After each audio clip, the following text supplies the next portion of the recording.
Agad na kumilos sina Senator Bongo at Senator Ronald Bato de la Rosa upang personal na maghatid ng tulong at alamin ang kalagayan ng mga nasalanta ng Bagyong Tino sa iba't ibang bahagi ng Cebu. Kasabay ng pamamahagi ng tulong sa mga biktima ng Bagyong Tino, nanawagan si Senator Go sa pamahalaan na tiyaking ginagamit ng wasto ang pondo ng bayan at panagutin ang mga may pagkukulang sa mga flood control projects sa naturang probinsya. Narito ang balita ni Troy Gomez.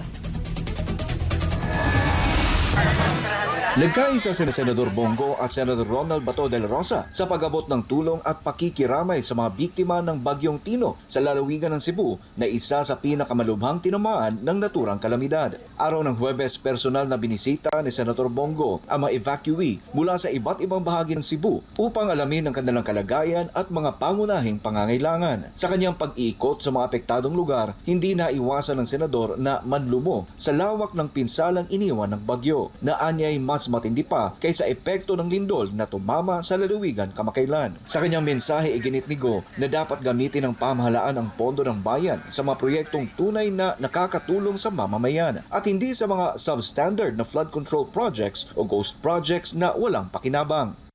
Importante rito, restoration of normalcy kaagad, makabalik sa normal na pamumuhay ng ating mga kababayan. Kung sino yung may kasalanan at dapat managot ay dapat managot dito sa mga flood control dito sa province of Cebu. Kung meron man pong pagkukulang na nangyari. Bumisita rin si Go sa mass wake ng mga nasawi sa bagyo sa Cebu City upang magpaabot ng pakikiramay at tulong sa mga naulila. Panawagan ng senador sa sambayan ng Pilipino ang pagtutulungan upang muling makabangon ang buong kabisayaan.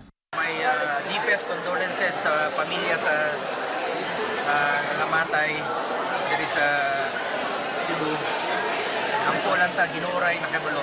Pangyo lang po sa inyong tanan, tabangan nato ang Visayas, tabangan nato ang Cebu, Leyte, ug tanan pang mga biktima sa Typhoon Tino.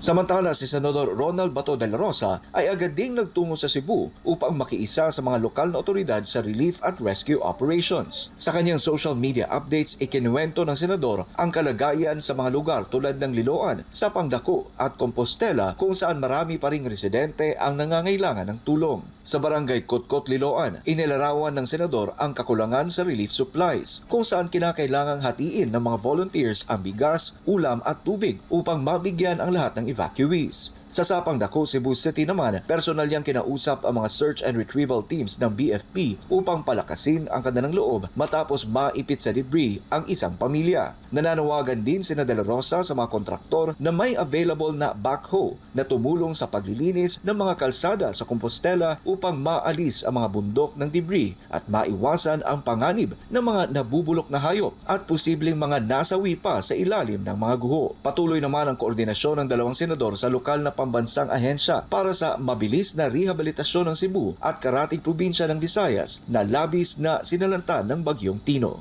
Para sa Diyos at sa Pilipinas kong mahal, Troy Gomez nag-uulat, SMNI News.